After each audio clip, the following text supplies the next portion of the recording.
बिरशाह में हथियारबंदनि जी क्लिनिक ते firing, doctor मारिजी वियो आहे। खंडवा स्टॉप ते मोटरसाइकिल सवार अणॼातल जवाबदारनि क्लिनिक ते फायरिंग कई। गोलियूं लॻण सबब डॉक्टर इमरान पंजाबी सख़्त ज़ख़्मी थी पियो, जंहिंखे मटियारी अस्पताल नियो पियो वियो। रस्ते में दम ॾेई छॾियो। वाक़े खां पोइ इलाइक़े में ॾहकाओ पखिड़ियल।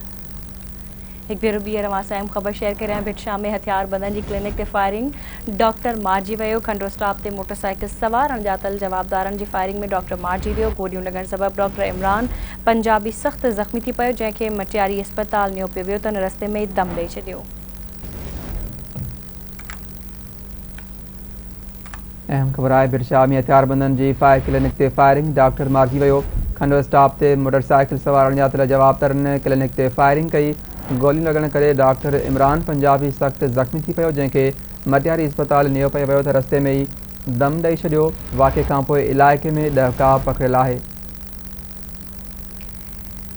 बिरशाह में हथियारबंदनि जी क्लिनिक ते फायरिंग, डॉक्टर मारिजी वियो। खंडवा स्टॉप ते मोटरसाइकिल सवार अणॼातल जवाबदारनि क्लिनिक ते फायरिंग कई। गोलियूं लॻण सबब डॉक्टर इमरान पंजाबी सख़्त ज़ख़्मी थी पियो, जंहिंखे मटियारी अस्पताल नियो वियो, जिते हुन रस्ते में ई दम ॾेई छॾियो। तफ़सील मालूम कंदासीं आवाज़ जी रिपोर्टर मुस्तकिम समू खां। जी मुस्तकिम। जी बिल्कुलु, ऐं तव्हांखे इहा अफ़सोसनाक ख़बर ॾींदो हलां त थोरी देरि पहिरियां बिरशाह थाने जी हद में खंडवा स्टॉप ते हिकु निजी क्लिनिक आहे, जेका काफ़ी वक़्त खां उते हलंदड़ आहे। उते वेठल डॉक्टर नाले इमरान पंजाबी, जेको पंहिंजी क्लिनिक बदस्तूर रोज़ जे महमूल मूजिबि हलाए रहियो हो, त ओचितो मोटरसाइकिल ते कुझु नामालूम हथियारबंद, जिनखे बिट ॿधल हो, हथियारबंद जेको सिधियूं गोलियूं हणी जेको डॉक्टर खे ज़ख़्मी करे छॾियो।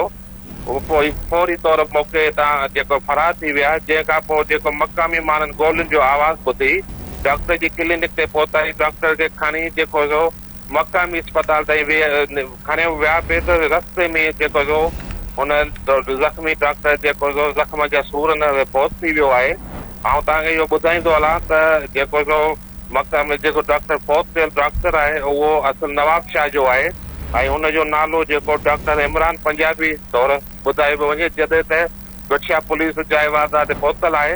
पर हिन वक़्त ताईं जेको सो नामालूम हथियारबंदनि जी ख़बर न पइजी सघे थी वाक़ियो छो पेश आयो आहे। वॾी महिरबानी अपडेट करण लाइ।